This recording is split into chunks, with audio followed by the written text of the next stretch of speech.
여러분 안녕하십니까? 정성산TV입니다. 이번 시간에는 지금 이재명 큰일 났으며 트럼프의 강력 경고 또 터졌다. 트럼프의 충격 선물이란 소식을 전달해 드리겠습니다. 정성산TV 좋아요, 구독, 알림은 큰 힘이 됩니다. 2026년 1월 3일 역사가 돌아왔다. 미국이 베네수엘라 수도 카라카스를 기습 공격해 니콜라스 마두로 대통령 부부를 체포, 뉴욕으로 압송했다. 절대적 결의로 명명된 이 작전에는 서반구 20개 기지에서 출격한 150대 이상의 항공기가 동원됐고 미 최정예 특수부대 델타포스가 마두로를 침실에서 잠든 채 끌어냈다. 트럼프 대통령은 말하라고 기자회견에서 안전하고 현명한 정권 이양이 이뤄질 때까지 미국이 베네수엘라를 운영하겠다라고 선언하며 미국 석유회사들이 수십억 달러를 투자해 인프라를 복구하고 쿠바와 콜롬비아에도 경고를 발송했다. 1944년 브레튼 우주 체제 이전, 세계는 전쟁을 통한 정복과 약탈이 상식으로 통용되던 시대였다. 미국은 2차 대전 승전 후 패전국까지 포함한 자유무역 질서를 구축하며 세계를 야만에서 문명으로 이끌었다. IMF, 세계은행, GATT, WTO로 대표되는 이 질서는 영토 점령 대신 규범과 시장을 통한 헤게모니적 리버럴 질서였다. 그런데 이번 베네수엘라 작전은 무엇을 의미하는가? 미국 스스로 중국, 러시아, 이란, 북한, 그리고 반미 연대에 편승한 중남미 좌파 정권들을 더 이상 브레튼 우즈 형태의 규범과 설득만으로는 다룰 수 없다고 자인한 것이다. 법치와 다자주의라는 외피보다 패권적 실력 행사가 전면화된 위험한 선례, 이것이 이번 작전의 국제정치적 함이다. 미국이 베네수엘라에서 보여준 것은 단순한 무력 행사가 아니다. 자유시장 경제와 동맹의 신의를 저버린 자에게는 그 어떤 주권의 방패도 작동하지 않는다는 유노멀의 선포다. 이것은 단순한 마약과의 전쟁이 아니다. 베네수엘라는 확인된 원유 매장량 3,030억 배럴로 전 세계의 17%를 차지하는 세계 1위 산유국이다. 트럼프가 석유 인프라 복구와 증산 계획을 공언한 것은 이번 작전의 본질이 에너지 패권임을 숨기지 않은 것이다. 더 깊은 배경이 있다. 중국은 1대1로 정책으로 중남미 전역의 에너지, 광물, 항만, 통신망 투자를 확대하며 미국의 안전한 후방을 잠식해왔다. 미 남부사령부는 중국의 항만 우주추적시설 전력망 장악을 미국 본토 인접 후방에 대한 구조적 침투로 규정하고 있다. 베네수엘라의 친중 반미 노선과 중국, 러시아, 이란과의 안보 협력은 미국의 단순한 이념 문제가 아니라 카리브 걸프적 근로와 에너지 마약 이민이 결합된 전략적 위협이었다. 이번 작전은 그에 대한 준엄한 심판이자 경고다. 자본주의 제국, 더 정확히 말해 자유주의 국제질서의 수호자로서의 패권의 속성은 소유와 통제다. 21세기 방식은 봉건적 영토 점령이 아니라 핵심 자산의 설계도와 공장을 자국 영토 내에 두라고 명령하는 것이다. 반도체, 배터리, 에너지가 바로 그것이다. 물론 러시아와 중국 그리고 한국의 일부 극좌 세력은 이번 작전을 제국주의적 침략주권 침해라며 맹비난하고 있다. 그러나 정작 베네수엘라 국민들의 반응은 정반대다. 카라카스 거리에서는 환호하는 시민들이 쏟아져 나왔고 미국, 콜롬비아, 스페인 등지에 흩어진 800만 제외 베네수엘라인들은 눈물을 흘리며 귀국 준비에 나섰다. 13년간의 독재와 경제 파탄, 기아와 억압 속에서 신음하던 국민들에게 미군은 침략자가 아니라 해방군이었다. 진정한 민의가 무엇인지, 좌파 정권들의 주권 수사가 얼마나 공허한지를 보여주는 장면이다. 마두로 체포 다음 날인 1월 4일 백악관 공식 X 계정에 의미심장한 게시물이 올라왔다. 2025년 10월 29일 트럼프 대통령이 에이펙 참석차 부산 김해공항에 도착하는 사진에 노게임 FAFO라는 캡션이 붙은 것이다. FAFO는 트럼프가 콜롬비아 관세 분쟁 등에서 자주 사용하는 경고성 슬랭이다.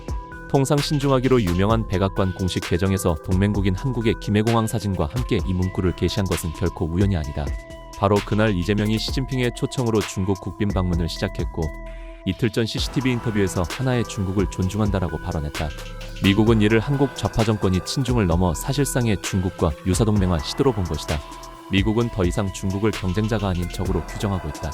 2025년 12월 국방부 보고서는 중국 인민해방군이 미국을 강적으로 간주한다고 지적했고 USCC 11월 보고서는 중국을 러시아, 이란, 북한과 함께 독재 동맹 축의 핵심으로 규정했다.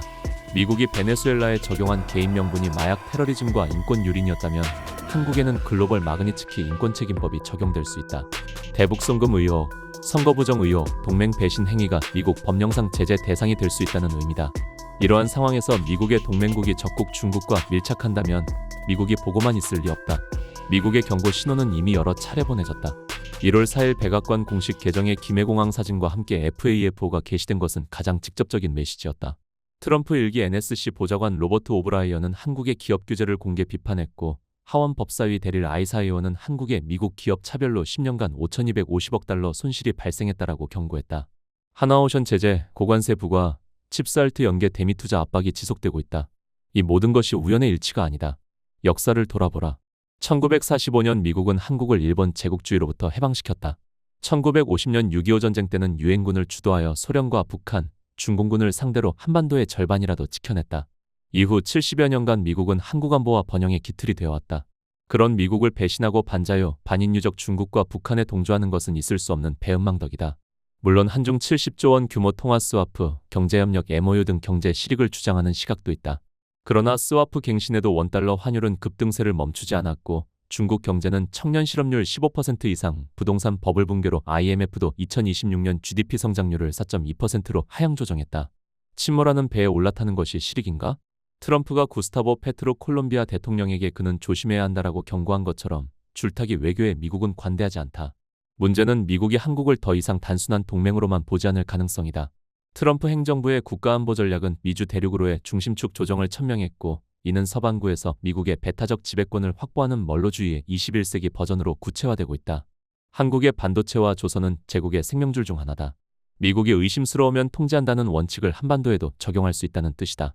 이미 팩트시트를 통해 미국은 식량, 안보, 에너지, 첨단 기업의 미국 이전, 외환시장과 금융통제 전략을 추진 중이다. 고관세, 막대한 대미 투자 요구, 하나오션 제재 등이 그 징후다. 필요하면 평택미군 기지도 소유하려는 움직임을 되새겨 보아야 한다. 세계화 초입에 IMF를 겪었던 대한민국이 신냉전 초입에 다시 한번 제국의 참교육을 당할 수 있다는 경고가 과장만은 아니다. 1997년 IMF 사태 당시 한국은행의 외환보유고 고갈이 막대한 고통의 시발점이었음을 상기할 필요가 있다. 지금 원달러 환율 급등과 외국인 자본 이탈 조짐은 그때와 닮아 있다. 냉정하게 돌아보라. 한국과 직접 관련된 주변 사강인 중국, 러시아, 일본, 미국은 모두 제국을 운영했거나 지금도 패권을 추구하는 나라들이다.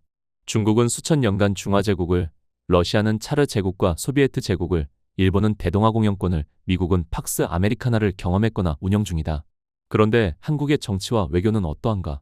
기업들은 세계를 무대로 치열하게 경쟁하며 제국의 문법을 체득했지만 정치와 외교는 여전히 우물안개구리다. 더 뼈아픈 현실이 있다. 한국은 역사상 중차대한 운명의 변화를 자국이 힘으로 독자적으로 결정한 적이 없다. 임진왜란은 명나라가, 일제 식민지 해방은 미국이, 6.25 전쟁은 유엔군이 결정적 역할을 했다. 이것이 한반도의 지정학적 현실이다. 미중 패권 전쟁의 한복판에서 한국이 독자 노선으로 살아남을 수 있다는 생각은 위험한 환상이다. 다행인 것은 미국이 자유민주주의를 전 세계에 전파하는 데 있어 한국을 성공 모델로 삼았다는 점이다. 폐허에서 세계 10위권 경제대국으로 군사독재에서 민주주의로 전환한 한국은 미국 외교정책의 자랑이다. 이 자산을 스스로 허물어서는 안 된다. 베네수엘라 이후를 주목해야 한다. 마두로는 제거됐지만 즉각 권력을 이양받을 대한 세력이 부재하다. 델시 로드리게스 부통령은 항전을 선언했고 마두로 잔당이 혼란을 부추기고 있다. 트럼프가 미국이 임시 통치하겠다라고 선언한 것은 신뢰할 수 있는 현재 파트너가 없기 때문이다. 자체 대한 세력 없이는 혼란이 길어진다. 이것이 베네수엘라의 교훈이다. 그러나 한국은 베네수엘라와 다르다. 800만 명이 나라를 떠난 베네수엘라와 달리 한국 국민은 자유민주주의의 수호를 위한 투쟁과 방어의 전력을 다할 것이다. 국민의힘을 비롯한 보수정치 세력과 시민사회가 존재한다. 물론 일각에서는 한국은 미국의 동맹국이고 글로벌 공급망의 핵심이며 G20 OECD 회원국이므로 베네수엘라와 동일시하는 것은 과도한 비유라고 지적한다. 동맹국을 상대로 대규모 군사작전을 벌이는 것은 미국 자신의 동맹 네트워크 전체를 붕괴시킬 자해적 선택이라는 것이다. 그러나 질서 이탈 비용은 분명히 존재한다. 한국이 한미동맹을 형해화하고 중국, 러시아, 북한과 안보 협력을 심화하며 대만, 남중국해 대북 제재에서 미국과 정면 충돌하는 노선을 선택할 경우 미국은 군사 점령이 아니라 첨단 기술 금융 제재, 방위비 주둔군 재배치 압박, 동맹 네트워크에서의 점진적 고립을 통해 상당한 비용을 부과할 수 있다. 베네수엘라식 공습 가능성은 낮더라도 브레튼우즈 질서의 핵심 플레이어가 규범을 이탈할 때 따르는 구조적 비용은 피할 수 없다. 중요한 것은 만약의 상황에 대비하는 것이다. 한미일 동맹 강화를 위한 구체적 행동이 필요하다. 첫째, 한미일 군사훈련을 확대하고 연합훈련을 정례화하며 정보 공유 체계를 고도화해야 한다. 둘째, 미국의 대중 관세와 제재에 동조하고 치바트 수출 통제 체제에 적극 동참해야 한다. 셋째, 공정선거 시스템을 정상화하고 부정선거 의혹을 철저히 규명해야 한다. 베네수엘라 마두로 체포는 글로벌 부정선거 카르텔을 규명하는 전환점이 될 수 있다. 부정선거로 장기 집권한 좌파 독재 정권들이 하나둘 무너지고 있고 그 배후에 중국이 있다는 의혹이 점점 구체화되고 있다. 한국도 예외가 아니다. 선관위의 망불리 거짓말, 각종 비리 의혹, 사전선거 관리의 허점 등이 지속적으로 제기되고 있으나 법원 판결이 없다는 이유 하나로 부정선거론을 음모론으로 치부하는 거대한 펜스가 쳐져 있다. 그러나 법원 판결의 부재가 곧 진실의 부재를 의미하지는 않는다. 베네수엘라에서도 마두로 정권하에 법원은 부정선거를 인정한 적이 없다. 진실은 제도적 검증이 아닌 역사적 심판을 통해 드러나기도 한다. 중요한 것은 공정선거 시스템의 확보다. 사전선거 폐지 또는 최소한 투표관리관 날인 관철, 선관위와 법원의 분리, A외 명계 국제검증체계 도입 등 제도적 개혁이 시급하다. 보수 진영의 자기 혁신이 시급하다. 가장 급한 것은 내부 총질 사이비 친중 세력을 과감히 도려내는 것이다. 안보를 볼모로 한 포퓰리즘, 중국 자본과의 불투명한 결탁, 결정적 순간 진영 분열을 조장하는 세력 정리가 급선무다. 또한 미국 의회 행정부 싱크탱크와 다방면 채널을 구축하여 한국 보수가 신뢰할 수 있는 파트너임을 증명해야 한다. 비상 상황 발생 시 혼란 없이 수습할 인수인계 체계를 마련하고 2026년 지방선거에서 압승하여 정치적 기반을 확대해야 한다. 특히 첫 번째 과제가 급하다. 보수 진영 내부에도 기회주의적 행태로 친중을 하는 자들이 적지 않다. 겉으로는 보수를 표방하면서 뒤로는 중국과 연결되거나 결정적 순간에 내부 총질로 진영을 분열시키는 사이비 세력이 존재한다. 이들을 방치하면 미국은 한국 보수 세력마저 신뢰할 수 없다고 판단할 것이다. 썩은 가지는 과감히 쳐내야 나무 전체가 산다. 베네수엘라 야권이 결정적 순간에 단결하지 못하고 분열한 것이 마두로 장기 집권을 허용한 원인 중 하나였음을 기억해야 한다. 이제 한국이 가야 할 길은 명확하다. 미국과의 동맹을 넘어 철저히 한몸처럼 함께하는 것이 역설적으로 항구적인 자주와 번영을 이루는 길이다. 강대국 틈바구니에서 줄타기 외교로 실익을 챙기겠다는 발상은 조선 말기 명청, 청일 사이에서 줄타기하다 나라를 잃은 역사의 반복이다. 베네수엘라 국민들이 13년 독재 끝에 미군 침공을 환영할 수밖에 없었던 비극을 대한민국에서 반복해서는 안 된다. 미국은 경고했다. 노게임 FAFO 까불다가 결과를 보기 전에 지금 대한민국에 켜진 경고신호를 직시할 때다. 외교에서 선물은 결코 우연이 아니다. 특히 도널드 트럼프라는 미 대통령이 건네는 선물이라면 더욱 그렇다. 작년 10월 경조회담에서 트럼프 대통령이 이재명에게 건넨 야구방망이는 단순한 기념품이 아니라 명확한 상징이며 의도된 정치적 메시지였다. 처음에는 웬 야구방망이였다. 이재명은 과거 여러 차례 죽는 것은 무섭지 않은데 야구방망이는 무섭다고 말한 바 있다. 소년공 시절 야구글러브 공장에서 일하다 다친 경험, 그리고 그로 인해 형성된 야구방망이에 대한 두려움과 혐오감은 이미 널리 알려져 있다. 이 맥락을 모를 리 없는 트럼프가 하필 야구방망이를 선택했다는 점에서 이 선물은 호의라기보다 개인적 이력 위에 얽힌 상징적 경고에 가깝다. 야구방망이는 미국 문화에서 명확한 의미를 가진다. 미국민들이 가장 좋아하는 스포츠가 야구와 미식축구이다. 한국에서의 야구방망이는 야구 경기에서도 사용하지만 조폭들이 상대방을 가격할 때 드는 도구가 야구방망이다. 트럼프는 여기서 의미를 포착한 듯하다. 자연스러우면서도 부담이 없는 선물을 택하되 상징성이 있는 야구 방망이를 택했다. 협상의 도구지만 동시에 규칙을 어기면 맞는 도구, 질서를 어기면 제재가 가해진다는 무언의 경고다. 트럼프가 즐겨 쓰는 표현을 빌리자면 이는 스마일 없는 빅스틱이다. 작년에 발표된 미국의 2025 국가안보 전략에서 많은 이들이 중국, 러시아, 북한, 군사력 증강 같은 키워드에만 시선을 두었다. 그러나 한반도를 예의주시하고 있음을 보여주는 문장은 따로 있다. 민주주의 보호를 명분으로 한 권력 남용은 용납될 수 없으며 그러한 남용이 발생할 경우 반드시 책임을 물어야 한다. 표현의 자유, 종교 양심의 자유, 그리고 국민이 스스로 정부를 선택하고 이끄는 권리는 결코 침해될 수 없는 핵심 권리다. 이 원칙을 공유한다고 주장하는 국가들에 대해 미국은 말과 행동 모두에서 이를 준수하도록 강력히 요구할 것이다. 설령 동맹국일지라도 엘리트 주도의 비민주적 자유 제한에는 분명히 반대할 것이다. 이 문장은 외교 수사도 선언적 가치 언급도 아니다. 동맹 관리 기준의 변화 선언이다. 미국은 이제 형식적 민주주의 동맹이 아니라 실질적 자유와 책임이 작동하는 동맹만을 신뢰하겠다는 뜻이다.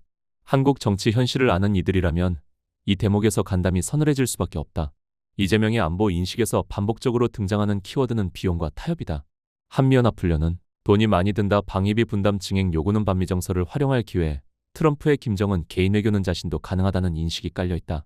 많은 돈이 드는 연합훈련은 트럼프도 싫어한다는 인식이 그러하다. 문제는 김정은이 적대적 두 개의 국가를 선언하며 핵과 미사일로 대한민국을 위협하는 데 있다. 그러나 이는 국가 지도자의 안보관이라기보다 정치인의 계산서에 가깝다. 연합훈련은 비용이 아니라 보험이며 방위비 분담은 조공이 아니라 동맹 유지 비용이다. 이를 교묘히 반미 감정으로 전환시키는 순간 한국의 전략적 신뢰도는 급속히 무너진다. 트럼프는 인태 전략에서 중국을 포위하고 견제하는데 일본과 한국이 비용을 분담하라고 압박을 가하고 있다. 과거 어려울 때 미국이 도와주었으니 지금 미국이 어려울 때 부담을 같이 지자는 신호를 보냈다. 이재명의 안보관에 더욱 심각한 것은 인사에서 드러난 신호다. 미문화원 방화 사건으로 처벌받은 전력이 있는 김민석을 국무총리에 내재적 접근이라는 모호한 논리를 앞세운 이종석을 국정원장에 임명한 것은 우연이 아니다. 이는 대미 거리두기와 대중 접근의 사전 정지 작업으로 해석될 여지가 충분하다. 역사는 분명히 말한다.